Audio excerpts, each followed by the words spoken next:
바르게 증거할 수 있도록 은혜를 더하여 주옵소서. 성령께서 붙들어 주옵소서. 우리 각 심령의 마음도 성령께서 열어주셔서 그 말씀이 깊이 심겨지게 하시고 또 깨닫게 하시고 들리게 하셔서 아버지 열매 맺는 은혜를 허락하여 주옵소서. 이 시간 하나님의 말씀에 집중하길 원합니다. 도와 주옵소서. 살아계신 예수님의 이름으로 감사하며 기도하옵나이다. 아멘. 할렐루야. 할렐루야. 오늘 주기도문의 6번째 이제 강구를 살펴보고자 합니다. 6번째 청원은 이것입니다. 우리를 시험에 들게 하지 마시옵고 다만 악에서 구하 주옵소서. 우리는 이 기도를 할 때에 한 가지 궁금한 것이 있을 수 있습니다. 그것은 바로 누가 우리를 시험하는가입니다. 시험의 의미는 누가 사용하느냐에 따라서 그 의미와 목적이 달라집니다. 자, 먼저 하나님이 하시는 시험이 있습니다. 하나님이 시험하시면 그것은 테스트가 됩니다. 테스트 아시죠? 점검하는 것, 확인하는 것, 시험해 보는 것. 학생들이 시험 보지 않습니까? 점검하는 것이죠. 나의 상태를 확인해 보는 것입니다. 확인하기 위해서 하는 것이 바로 시험을 보는 것입니다. 하나님은 어떤 사람의 믿음을 테스트하기 위해서 시험할 수가 있습니다.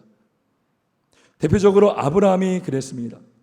하나님께서 아브라함의 믿음을 확인하시고자 테스트하셨습니다. 아브라함이 100세가 되었을 때에 어렵게 독자 이삭을 낳았습니다. 그런데 하나님께서 아브라함에게 그 아들 독자 이삭을 바쳐라 라고 명령하십니다. 그리고 놀라운 것은 아브라함이 그 이삭을 정말 바치려 했다는 것입니다. 그 바치기 직전에 하나님이 막으셨어요. 손을 대지 말라. 이삭에게 손을 대지 말라. 그러면서 창세기 22장 12절에 이렇게 말씀합니다. 내가 내 아들 내 독자까지 내게 아끼지 아니하였으니 내가 이제야 내가 하나님을 경외하는 줄을 아노라. 무엇이 확인된 거예요?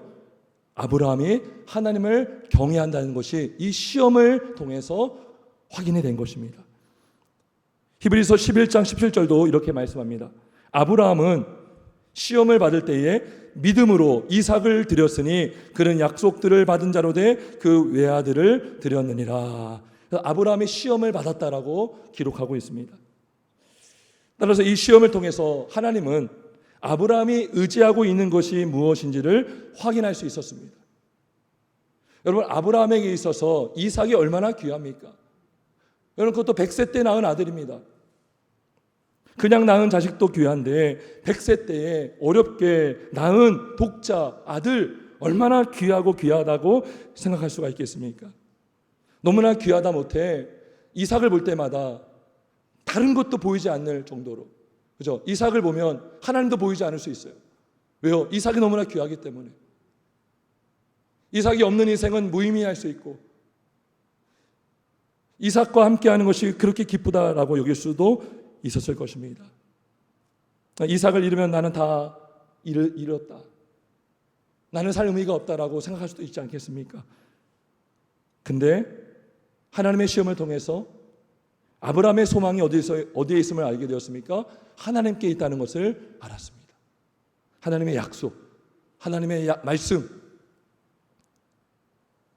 이미 하나님은 아브라함이 뭘 경험했습니까? 하나님은 없는 것도 있게 하시는 분임을 경험했습니다. 창조의 하나님. 낳을 수 없는 아들을 낳았잖아요. 그게 무엇입니까? 하나님이 없는 것을 있게 하시고 불가능한 것을 능하게 하신 하나님임을 아브라함은 경험했은 것이 확신했고 경험했습니다. 그래서 아브라함의 그 하나님 주권신앙, 하나님이 다 행하신다는 것, 이를 행하시고 성취하시는 분이 하나님이시고 창조주이시고 기적을 일으키시는 하나님이 바로 바로 하나님이심을 아브라함은 믿었던 것입니다. 히브리서 11장 19절에 이런 말씀이 있습니다. 그가 하나님이 능히 이삭을 죽은 자 가운데서 다시 살리실 줄로 생각한지라. 아브라함이요, 이삭을 내가 죽였을지라도 다시 살리실 것을 믿었어요. 진짜 믿었어요. 왜요? 이삭은 태어날 수 없는 가운데 태어났잖아요. 없는 것을 있게 하셨다면 죽은 자도 살리시는 하나님임을 믿었다는 것이죠. 그걸 정말 믿었어요. 아주 정말 믿었어요. 그래서 그 시험을 통과했어요. 여러분, 사실 하나님은 우리의 마음을 다 아십니다. 여러분, 하나님은 우리의 믿음을 테스트할 때 정말 몰라서 테스트하겠습니까? 하나님이 전지하신 분이신데 다 모든 걸 알고 계시고 앞으로 일어날 모든 일들을 알고 계시고 우리를 지으신 분이 하나님이신데, 여러분, 우리의 생각과 마음을 모르시겠습니까? 그럼에도 불구하고 우리를 시험하시는 이유가 뭘까요? 바로 그 시험을 통해서 우리 스스로, 우리 자신이 나의 상태가 어떠한지를 보게 하시는 것입니다. 내 믿음이 어떠한지, 내가 정말 주님을 사랑하고 있는지, 내가 정말 주님을 붙들고 있는지, 내가 정말 주님을 신뢰하고 있는지를 내가 확인할 수가 있어요. 하나님의 시험하심으로. 이 시험을 잘 통과하면 그 믿음이요, 더 자라게 됩니다. 여러분, 우리가 시험을 볼 때에 어설프게 알면 답을 못 쓰지만 분명히 알면 답을 쓰죠. 그럼 시험을 통해서 내 믿음이 나의 알고 있었던 것이 더 분명해지는 것이죠. 우리가 시험을 통해서 통과하면, 하나님의 그 시험을 통과하면 믿음이 더 자라게 되는 것이, 왜요? 내 믿음이 실제임을 경험했기 때문인 것입니다. 어느 때는요, 내가 아는 것보다 내 믿음이 좋다라는 것을 발견될 수가 있어요. 아니면 내 믿음이 내가 알고 있는 것보다 더 약하구나라는 것을 알게 되죠. 내가 그 시험을 통과했을 때에, 아니, 나에게 이런 믿음이 있었다니, 나는 믿음이 없는 줄 알았는데 어떻게 내가 이렇게 할 수가 있지? 스스로 놀랄 수도 있는 것이죠. 이 아브라함은요, 어쩌면 본인이 갖고 있었던 믿음보다 더 강하다는 것을 본인이 알게 되었을 것입니다. 그 믿음을 실제로 경험함으로 그 믿음이요, 머리에만 남지 않아요. 내가 실제로 그 믿음으로 순종했잖아요. 근데 진짜 하나님이 이루셨잖아요. 그러면 이 하나님을 아는 지식, 그 믿음이요, 머리에만 남아있는 것이 아니라 내 마음과 온 육체로 경험되어짐으로 그야말로 그것이 무슨 신앙입니까? 체험신앙. 그죠? 이것이 체험신앙인 것입니다. 여러분, 체험신앙이요, 환상을 보고 어떤 이적을 보고 이런 것들이 아니고요, 내가 믿음으로 순종했을 때에 그 믿음을 통과할 때, 그 시험을 통과함으로 그 믿음이 더 분명해지는 그 신앙, 그게 바로 체험신앙인 것입니다. 여러분, 하나님께서 시험하실 때에 그 뜻에 우리가 순종하고요, 순종했음에도 불구하고 그 응답이요, 늦어질 수가 있어요. 하나님 분명히 약속하셨잖아요. 아브라함에 약속하셨어요. 그런데 80세가 되어도 아들이 안 생깁니다. 90세가 되어도 아들이 안 생겨요. 99세 때까지 안 생겨요. 이젠 살아도 아기를 낳을 수 없는 몸이 되었어요. 아브라함도 기력이 다 없어요. 근데요, 하나님 분명히 약속하셨거든요. 나는 믿고 있어요. 그럼 그 기간이 무슨 기간일까요? 바로 믿음이 연단되는 기간인 것입니다. 인내하는 기간은 곧 연단되는 기간인 것입니다. 믿음은 인내를 요구합니다. 그리고 그 인내를 통해서 믿음은 연단되는 것입니다. 로마서 4장 19절은 이렇게 말씀합니다. 그가 100세가 되어 자기 몸이 죽은 것 같고, 아브라함이 지금 뭐라고 생각해요? 자기 몸이 죽은 것 같대요. 100세가 되었을 때 사라의 태가 죽은 것 같음을 알고도 사라의 태도 죽었대요. 이게 불가능한 거예요. 믿음이 약하여지지 아니하고, 믿음이 없어 하나님의 약속을 의심하지 않고 믿음으로 견고하여져서 하나님께 영광을 돌리며 약속하신 그것을 또한 능히 이루실 줄을 확신하였으니 라고 말씀합니다. 그러니까 자신의 상태를 의지한 것이 아닙니다. 자신의 상태를 바라본 것이 아니고요, 하나님의 약속을 바라봤던 것이죠. 내 상태만 보면요, 믿음이 있을 수가 없죠. 내 상태가 이런데, 내 처지가 이런데. 그런데 하나님의 약속은 변하지 않잖아요. 분명하잖아요. 하나님은 거짓말 안 하시잖아요. 시건치 않으시는 분이거든요. 그 믿음을, 그 약속을 붙들고 능히 이루실 줄을 확신했고 믿음이 더 견고해졌다고 그래요. 그 기간이 길어지면 길어질수록. 여러분, 신자에게 있어서 하나님의 시련은 따라서 시련입니다. 시련은 어떤 시련이냐? 신자를 넘어뜨리기 위해서 주는 시련이 아니에요. 하나님은 그런 분이 아니셔요. 하나님 우리를 골탕 먹이시고 우리를 넘어뜨리게 만들어서 우리를 누르시고 우리를 억압해 하시는 분이 아니셔요. 하나님은 어떤 분이십니까? 그 시련을 통해서 시험을 이기게 하시고 시험을 통과하게 하심으로 그 믿음이 더 자라게 하시고 하나님을 정말 믿게 하시고 하나님의 살아계심을 경험하게 하시는 것입니다. 연단하게 되죠. 풀무불이라고 하죠. 그 금이 그 연단을 받으면 불로 더 달궈지면 더 정금같이 되는 것처럼, 철이 불에 달궈지면 더 견고해지는 것처럼 고난이라는 그 풀무불을 지나게 하심으로 우리 믿음이 더 자라게 하시고 우리가 머리로만 알았던 그 지식, 머리로만 알고 있었던 하나님에 대한 그 신앙이요 실제가 되고 체험이 되므로 우리가 그 이후에 어떠한 상황 속에서도 그 시련과 그 고난을 이길 수 있게 하신다는 것입니다. 로마서 5장에 이런 말씀이 있어요. 환난은 인내를, 환난 당하면 인내해야 됩니다. 인내는 연단은 소망을 이루는 줄 알미로다.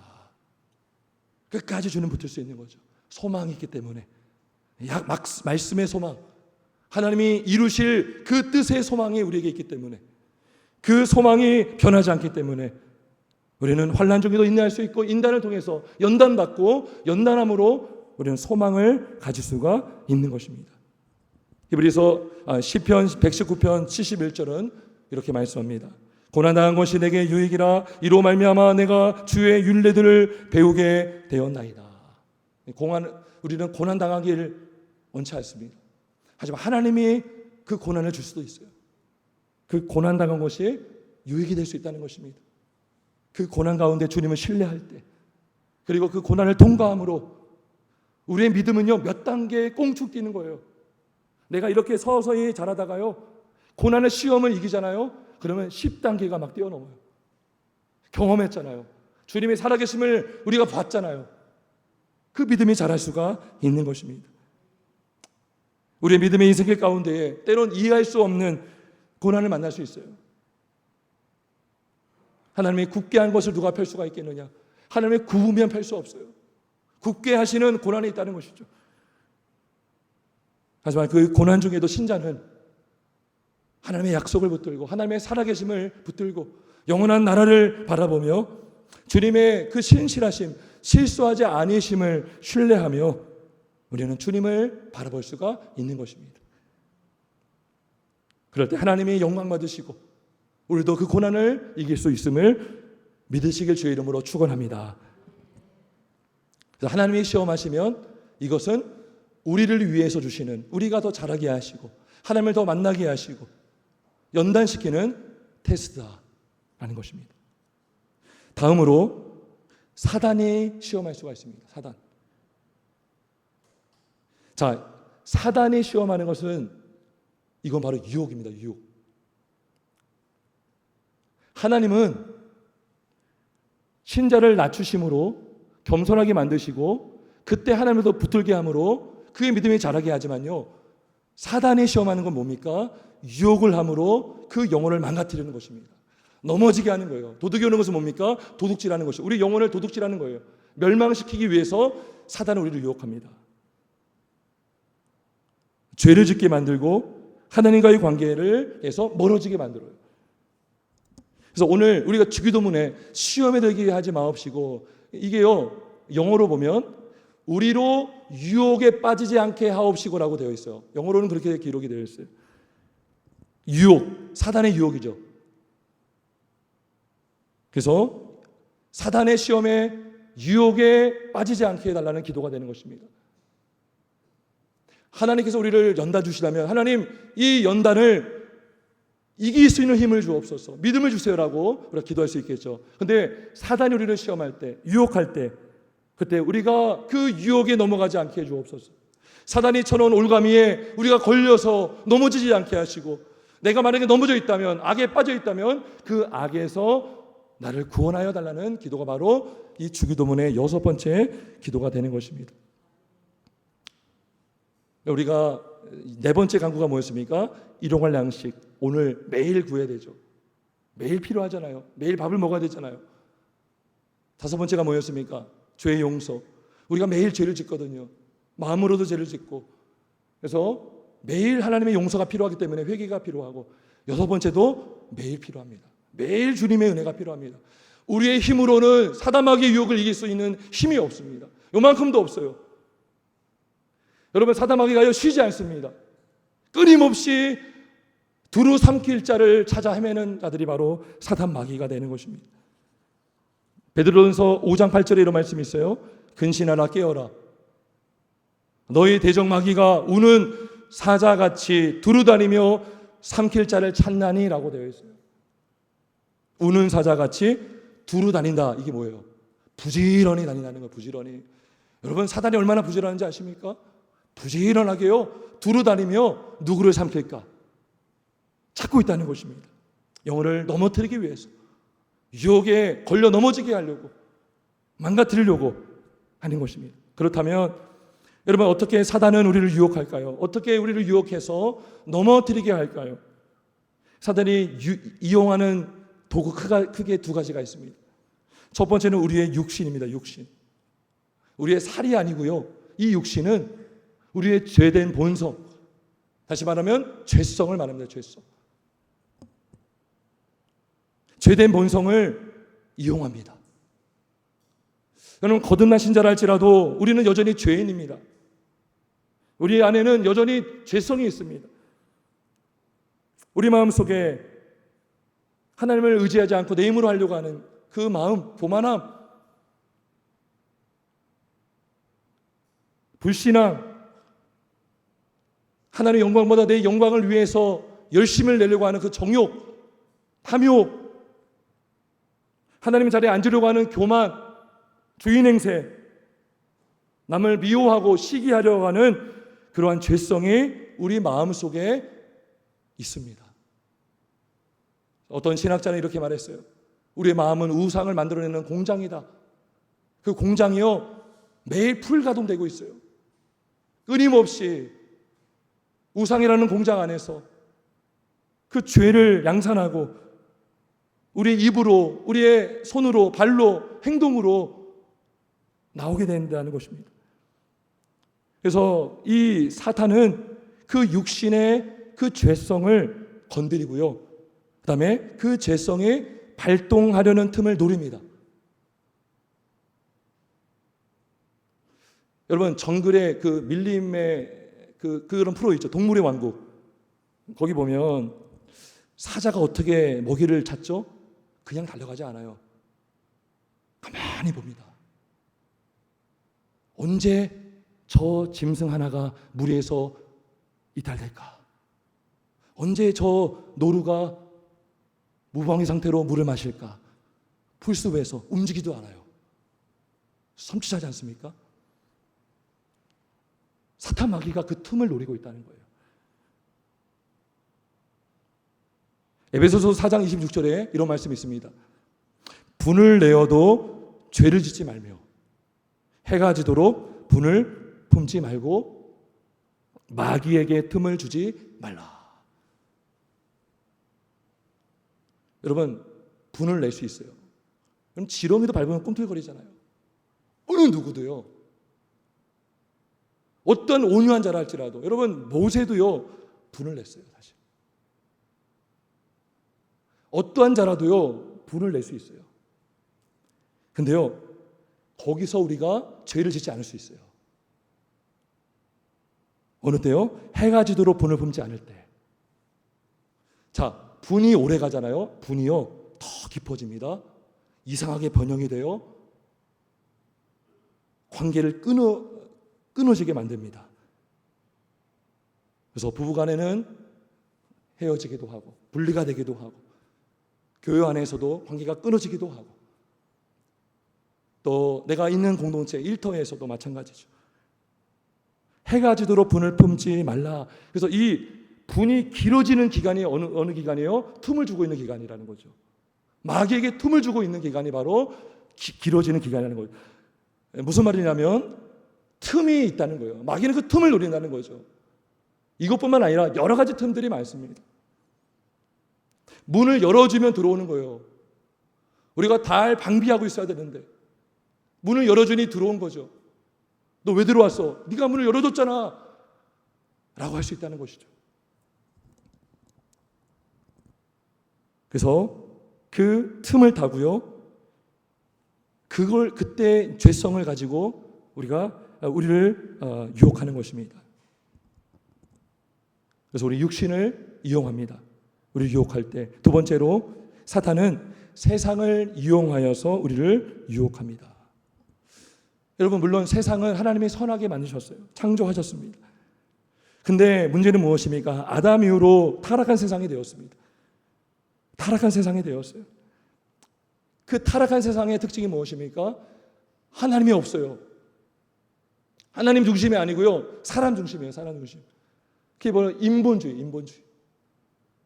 여러분, 인본주의가 뭡니까? 모든 것들의, 모든 세상의 중심은 인간이다. 이게 인본주의예요. 인본주의. 우리가 인본주의, 신본주의 그러죠. 그런데 교회가 인본주의가 되면 어떨까요? 하나님이 없어요. 다시 건물이 화려하고 예배를 드리고 봉사한다고 하지만요, 그 중심의 동기가 인간이에요. 사람에게 보이기 위한 것이에요. 내 자리를 차지하기 위한 거예요. 인본주의가 된 교회면 여러분, 설교를 하지만 예수님이 없어요. 십자가가 없어요. 복음이 없습니다. 사람의 힘으로 하고 시스템으로 돌아가게 하고 운영되게 만들고 세상의 가치관 그대로 갖고 와서 사람의 생각이 더 지배를 하고, 그러한 교회가 되는 것입니다. 여러분, 세상의 특징 중에 하나는 또 그것입니다. 절대 진리를 부정한다는 거예요. 절대 진리가 없다는 거죠. 상대주의를 지향합니다. 그래서 요즘에 막 자꾸 뭐를 주장해요? 동성애를 주장하고 동성혼을 주장하고 낙태도 허용해야 된다. 진리가 없는 거죠. 여러분, 모든 나라의 법들은요, 대부분 성경에서 나온 것입니다. 그래서 이 법은요, 사실은 이 법을 통해서 우리는 사실 하나님을 볼 수가 있어야 돼요. 하나님의 이 땅의 창조의 질서대로 이 땅의 법들이 만들어지게 되어 있어요. 그런데 이 땅에 타락한 이 세상 사람들이 어떻게 하고 있습니까? 이 진리가 없다라고 주장하게 만들죠. 그래서 사람들이 많이 주장하는 것이 진리가 되고, 나에게 좋으면 진리가 되고 나에게 나쁘면 비진리가 되는 그런 시대가 되었습니다. 그래서 이러한 세상을 이용해서 우리를 유혹한다는 거예요. 여러분, 이럴 때요, 우리가 성경을 붙들지 않으면 어떻게 됩니까? 교회가요, 막 이랬다 저랬다 할 수가 있는 거죠. 성경이 기준이 아니라 세상의 가치관이 기준이 되는 것입니다. 교회가 세상 안에 있으므로 세상을 변혁시키고 변화시키는 교회가 아니라 세상의 잠식이 되어서 진리를 전할 수도 없고 세상에 요구하는 대로 따라갈 수밖에 없는, 세상에 잠식되어서 교회로서의 사명을 감당하지 못하는 교회가 되고 마는 것입니다. 이것이 무서운 것입니다. 요한일서 2장 15절 16절 이런 말씀이 있어요. 이 세상이나 세상에 있는 것들은 사랑하지 말라. 누구든지 세상을 사랑하면 아버지의 사랑이 그 안에 있지 아니하니 이는 세상에 있는 모든 것이 육신의 정욕과 안목의 정욕과 이생의 자랑이니 다 아버지께로부터 온 것이 아니요 세상으로부터 온 것이라. 우리가 이걸 구별해야 되는 것입니다. 하나님으로부터 온 것인지 세상으로부터 온 것인지 성경에서 나온 것인지 내 생각에서 나온 것인지 내가 좋아하는 이념에서 나온 것인지 절대 진리가 되시는 하나님의 말씀에서 나오는 것인지를 우리는 끝까지 분별해야 되는 것이죠. 이 사탄은 자꾸 세상을 의지하게 만들고 하나님의 말씀보다 과학을 의지하게 만듭니다. 과학을 신봉하게 만들어요. 하나님의 말씀이요, 공적 영역에서 가르치면 안 된다라고 세상은 우리를 압력을 줍니다. 신앙은 사적인 것이라고 하죠. 예배하는 것도 사적인 거예요. 세상에 보기에는 교회 신앙은요, 사적인 영역에 있어요. 공적 영역에 들어올 수 없어요.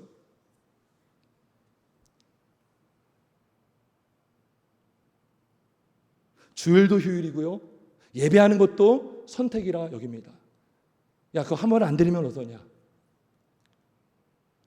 예배가 성도의 의무가 아니라 선택이고 차선이라 여기게 만드는 거죠. 이 사단의 유혹이 엄청난 것입니다. 너 예수 믿지 말라고 안 할게. 너 교회 가지 말라고 안 할게. 나중에 가도 되지 않느냐. 자꾸 우리의 마음을 무너뜨리고 성경보다 세상의 가치관을 따라가게 하고 하나님보다 세상을 두려워하게 만드는 그 유혹이 있다는 것입니다. 여러분, 그래서 우리가 이러한 유혹에 맞서서 우리가 어떻게 해야 되겠습니까? 가만히 있으면 되겠습니까? 가만히 있으면 안 되죠. 그래서 하나님께서 우리에게 너무나 귀한 무기를 주셨습니다. 3가지를 주셨습니다. 여러 가지가 있겠지만 오늘 3가지를 집중해서 전하고자 합니다. 첫 번째, 하나님께서 우리에게 그 사단 마귀의 유혹을 이기도록 주신 첫 번째 무기는 무엇입니까? 그건 바로 기록된 하나님의 말씀입니다.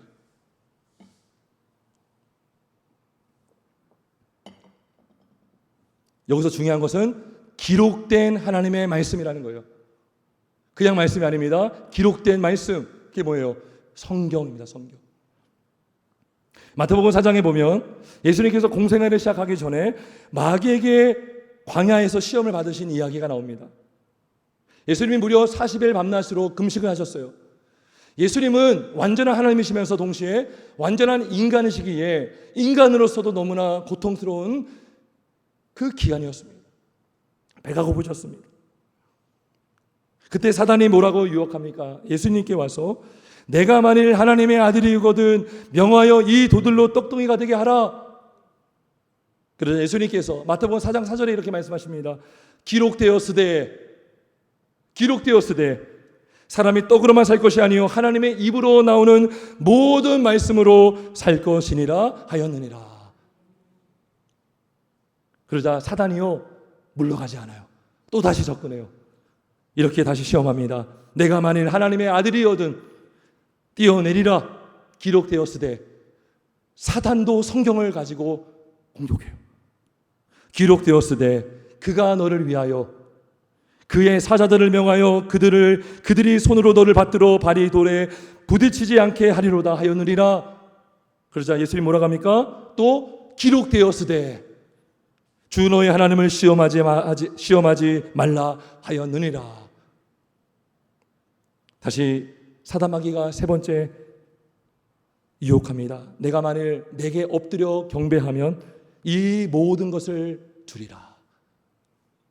예수님이 10절에 이렇게 단호하게 말씀하십니다. 사탄아 물러가라. 기록되었으되 주 너의 하나님께 경배하고 다만 그를 섬기라 하였느니라. 사단이 떠납니다. 근데 어느 복음서에 보면 잠시 떠나리라. 그러니까 사단이 다시 올 수 있다는 것이죠. 아무튼 하나님의 말씀으로 이기셨어요. 대적하셨어요. 승리하셨어요. 말씀으로. 그냥 말씀이 아닙니다. 기록된 말씀으로. 예수님도 기록된 성경을 가지고 마귀를 물리셨습니다. 여러분, 성경이 왜 중요합니까? 기록이 된 객관적인 말씀이기 때문인 것입니다. 하나님의 말씀을요 구전으로만, 입으로만 전달되게 하지 않으셨어요. 여러분, 입으로 전달되면 왜곡이 될 수 있어요.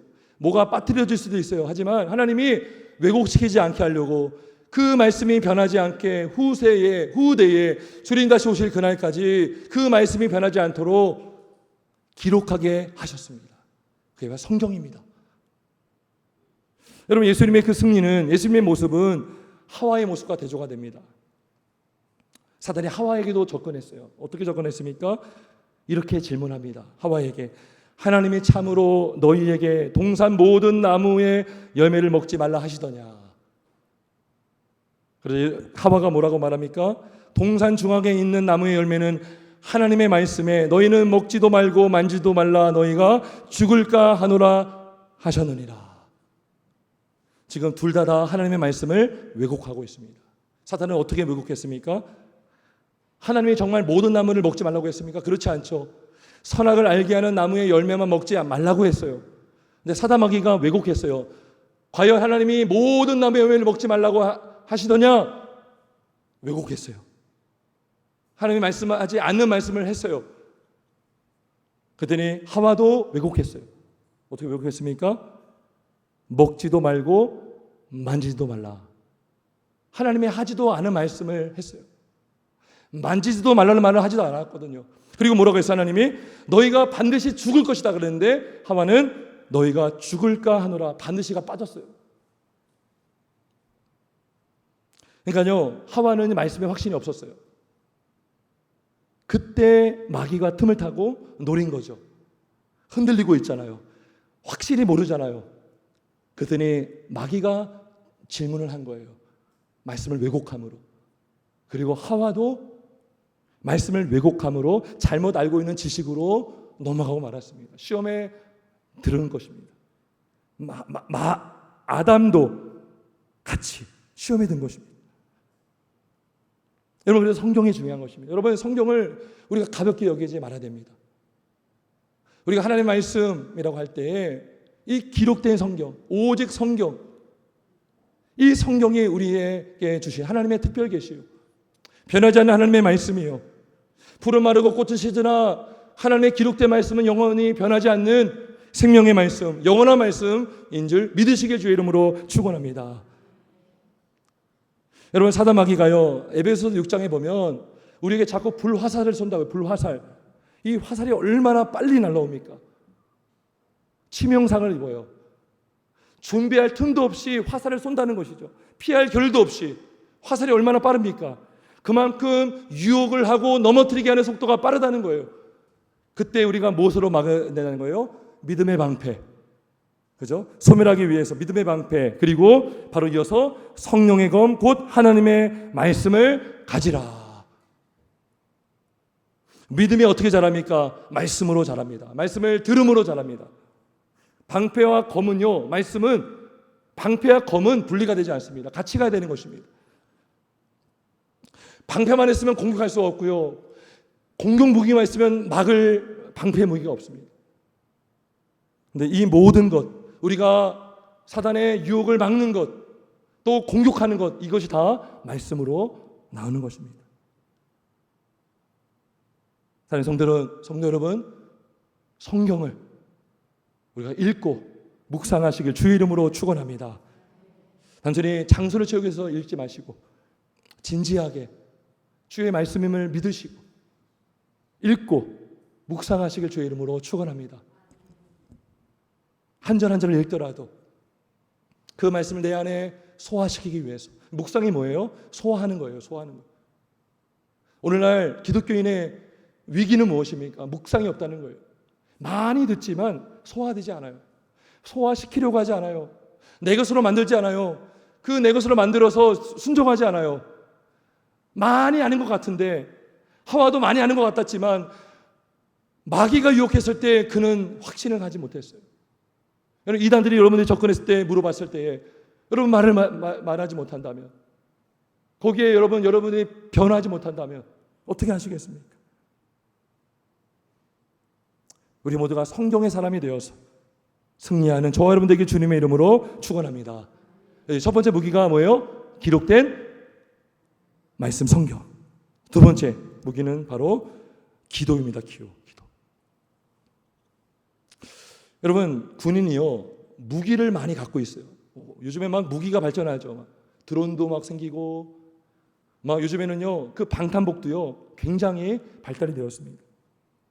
안경도 막 야간에 낄 수 있는 안경, 굉장히 첨단 무기화되고 있습니다. 자, 근데요, 그 무기는 그 군인이 깨어 있을 때 활용할 수가 있는 것입니다. 자고 있다면 아무리 좋은 무기를 장착하고 있어도 활용할 수가 없는 것입니다. 무기는 내가 깨어 있을 때, 그리고 그 군인이 죽었잖아요, 쓸 수 없죠. 내가 영적으로 살아있을 때, 내가 영혼이 깨어있을 때 그 무기를 사용할 수가 있는 것입니다. 그래서 에베소서 6장 18절에 보면 그 바로 앞에 성령의 곧 하나님 말씀을 가지라라고 명령하시면서 이렇게 말씀합니다. 모든 기도와 간구를 하되 항상 성령 안에서 기도하고 이를 위하여 깨어 구하기를 항상 힘쓰며 여러 성도를 위하여 구하라. 그래서 우리가 기도해야 그 말씀을 사용할 수가 있는 것입니다. 말씀의 무기를 가지고 공격할 수가 있는 것입니다. 내 영이 깨어 있으려면 기도해야 되고요. 기도하면 우리 영은 깨어나게 되는 것입니다. 예수님도 그 말씀하셨어요. 시험에 들지 않게 깨어 기도하라. 마음에는 원이로되 육신이 약하도다. 우리 육신이 약하다는 거죠. 우리의 죄성이 있기 때문에 우리 마음은 이렇게 하고 싶지만 우리 육신의 죄악된 본성으로 약함으로 깨어서 시험에 들지 않게 마귀의 유혹에 넘어가지 않도록 깨어 기도하라 말씀하신 것입니다.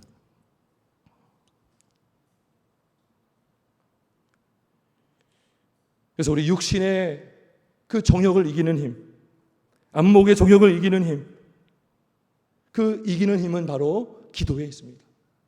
세상의 가치관에 물들지 않는 힘, 세속에 물들지 않는 힘, 세속의 그 유혹에 우리가 넘어가지 않고 지킬 수 있는 힘은 바로 기도에 있는 줄 믿으시길 주의 이름으로 축원합니다.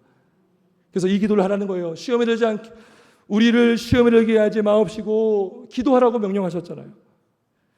기도 외에는 다른 방법이 없다는 것입니다.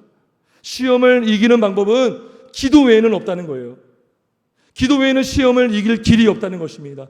그리고 기도하면 하나님께서 도와주시겠다 약속하신 것입니다.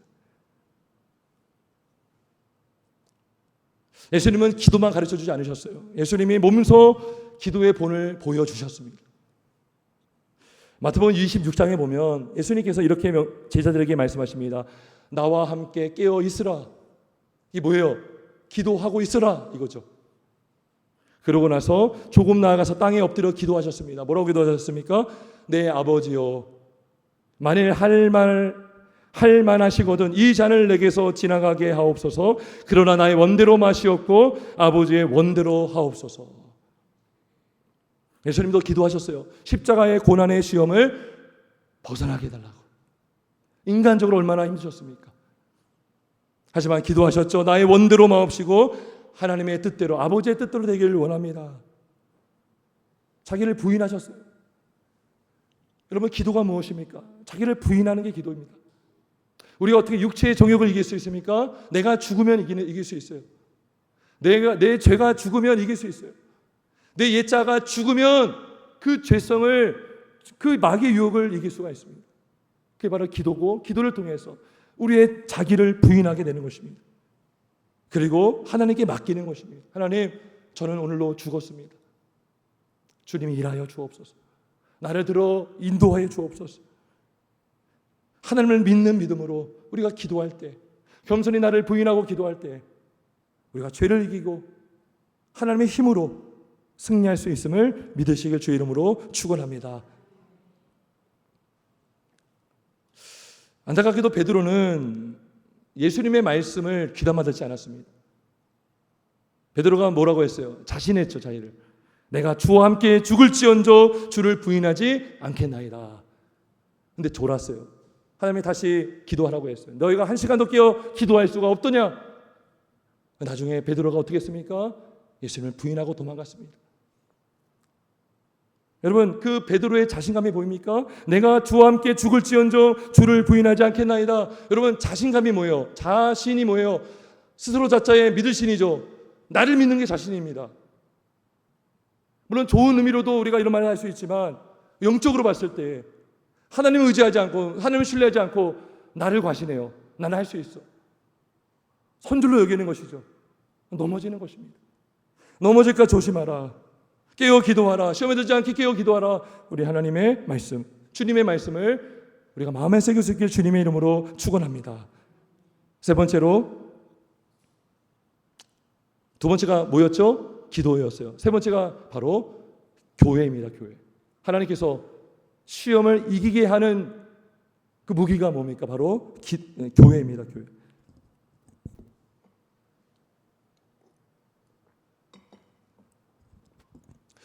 여러분 가끔 어린 아기들이요 유괴당하는 일이 있어요. 언제 유괴를 당합니까? 다는 아니지만 아기가 혼자 있을 때 유괴당하죠. 놀이터에서 혼자 놀고 있을 때 유괴범이 그걸 노리거든요. 부모와 떨어져 혼자 있을 때 부모와 같이 있으면 결코 유괴 안 당합니다. 밀림에서 사자의 표적이 될 때가 언제예요? 짐승이 물 위에서 떨어져 있을 때. 그 원리는 동일합니다. 짐승이 물 위 안에 있을 때 안전하고요. 어린 아기는 가족과 함께 있을 때 안전한 것입니다. 가정 안에 있을 때, 부모의 품에 있을 때. 여러분 성도의 여러분 하나님의 집이 뭡니까? 교회요, 교회. 집에 있을 때 안전한 거예요. 아기가 집에 있어야 안전한 것이죠. 성도는 하나님의 집인 교회에 있을 때 안전한 것입니다.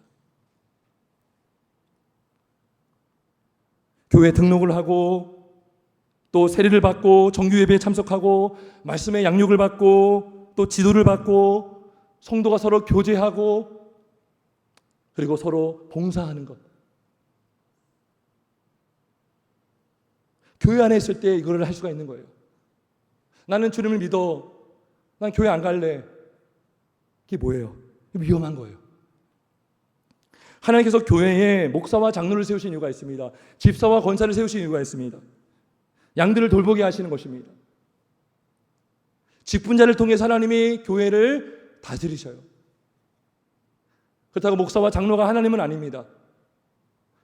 누구든지 하나님 앞에서는 다 지배를 받아야 되는 것입니다. 똑같이 말씀 앞에 지배받아야 되는 거예요. 근데 그 책임을 준 게 바로 직분자라는 거죠. 에베소서 4장 11절에 이런 말씀이 있어요. 그가 어떤 사람은 사도로, 어떤 사람은 선지자로, 어떤 사람은 복음 전하는 자로, 어떤 사람은 목사와 교사로 삼으셨으니 이는 성도를 온전하게 하여 봉사의 일을 하게 하며 그리스도의 몸을 세우려 하심이라. 그래서 가르치게 하시는 거죠. 가르쳐 지키게 하시는 거죠.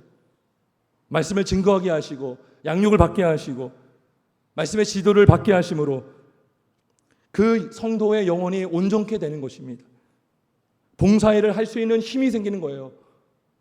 서로 도와주고 섬기는 봉사를 하게 된다는 것이죠. 믿음이 자라는 거예요. 보고 배우잖아요.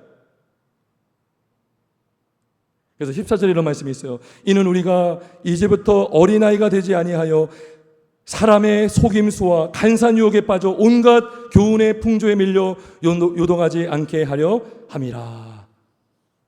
교회 안에 있으므로 양육을 받음으로 함께 말씀의 교제를 함으로 함께 봉사를 함으로 그 영혼이 자라게 되고 성장하게 되는 것입니다. 여러분 다윗이 언제 범죄했습니까? 언제 바세바 여인에게 간음을 했습니까? 그가 혼자 있을 때 범죄하였어요. 백성들은요 치열하게 전쟁터에 나가서 싸우는 동안 그는 저녁에 한가로이 지붕 위를 거닐다가 여인을 보고 그 음란의 유혹을 받은 것입니다. 혼자 있을 때, 나태해질 때, 게을러질 때, 우리 영혼이 게을러질 때, 여러분 우리가 주님 안에 있으면서 말씀의 공부를 받고 말씀을 배우고 우리가 열심히 주님의 그 사명을 감당하며 우리가 봉사하고 사역할 때에 여러분 마귀가 틈을 탈 수가 없는 거예요. 제가요 군대 갔을 때에 참 이등병 때요 어떻게 지나간지 모르겠어요. 근데 고참이 이러더라고요. 왜 이렇게 바쁜지 알아? 한가하면 고향 생각 안 나는 거예요. 부모 생각나고 그럼 타령할 수 있다는 거죠. 너무나 바쁘고요. 눈코 틀 새 없이 바쁘니까요. 무슨 고민할 틈이 없습니다. 우리가 주님의 일에 붙들려서 그 일에 집중해 나갈 때에 우리는 다른 생각 할 수가 없어요. 우리가 움직여 행동할 때, 우리가 움직일 때, 주의 일에 감당할 때, 사명을 감당할 때 움직여야 된다는 거예요. 기도를 하든지 봉사하든지 섬기든지 어떤 일로든 우리가 봉사할 때에 마귀의 유혹에 넘어가지 않을 수 있다는 것이죠. 여러분 어느 때 모기에 많이 물립니까? 언제 많이 물려요? 잠잘 때죠. 왜 그렇습니까? 무방비 상태거든요. 가만히 있잖아요. 모기가 얼씨구나 다 물지 않습니까? 얼마나 많이 뭅니까? 근데 어느 때 많이 안 물려요? 우리가 막 때릴 때, 움직일 때. 그죠? 산에 가면 모기가 많죠. 막 움직여봐요. 안 뭅니다. 우리가 주님의 일을 감당하고 바쁘게 주의 일을 감당할 때, 물론 그 바쁨의 의미는 우리가 잘 일을 해야 되지만 중요한 것은 우리가 우리의 소명을 알고 우리의 부르심의 그 소명을 알고 주의 뜻을 우리가 깨달아서 사명을 감당할 때, 봉사하며 주의 몸을 든든히 세워나갈 때에 우리 모두는 건강해질 수 있다는 것이죠. 안전할 수 있다는 것이죠. 우리가 함께 봉사해야 교회도 든든해질 수 있는 것입니다. 함께 예배할 수가 있고 함께 믿음이 자랄 수가 있는 것입니다. 초대교회 성도는 늘 함께 했어요. 사도행전 2장 42절에 그들이 사도의 가르침을 받아 서로 교제하고 떡을 떼며 오로지 기도하기를 힘쓰니라. 믿는 사람이 다 함께 있어 날마다 마음을 같이하여 성전에 모이기를 힘썼더라. 전도서 4장 12절에 말씀합니다. 한 사람이면 패하겠거니와 두 사람이면 맛있을 수 있나니 세 겹줄은 쉽게 끊어지지 않으하느니라. 이 세 겹줄이 뭐예요? 교회입니다. 교회. 함께하는 교회입니다. 공동체가 되는 것입니다. 말씀을 정리하겠습니다. 우리는 늘 주님의 공급이 필요하고요, 주님의 용서가 필요합니다. 그리고 우리는 늘 주님의 도호와 도우심이 필요합니다. 여러분, 죄의 용서를 구하는 기도는 과거와 현재의 죄에 대한 용서를 구하는 기도라면, 시험에 들지 말게 해달라는 기도는 앞으로 우리가 지을 수도 있는 죄에 대한 방비하는 기도가 되는 것입니다. 대비하는 기도가 되는 것입니다. 그게 깨어있는 것입니다. 여러분, 군인이 전쟁도 일어나지 않았는데 왜 연습합니까? 왜 훈련받습니까? 극한 훈련을 합니까? 언제든지 적들이 공격해 올 수 있기 때문인 것이죠. 그것을 대비하기 위해서 훈련하는 것입니다. 우리 영적으로도 마찬가지죠. 우리가 깨어있어야 되는 이유가 무엇입니까? 언제든지 사단마귀가 우리를 유혹할 수 있기 때문인 것이죠. 우리가 얼마든지 넘어질 수 있기 때문인 것이죠. 주님이 깨어 기도하라 명령하십니다. 우리 힘으로 이 유혹을 이길 수 없음을 인정하고 날마다 겸손하게 주님을 붙들고 깨어서 기도함으로 승리하시는 저와 여러분 되길 주님의 이름으로 축원합니다. 함께 기도하겠습니다.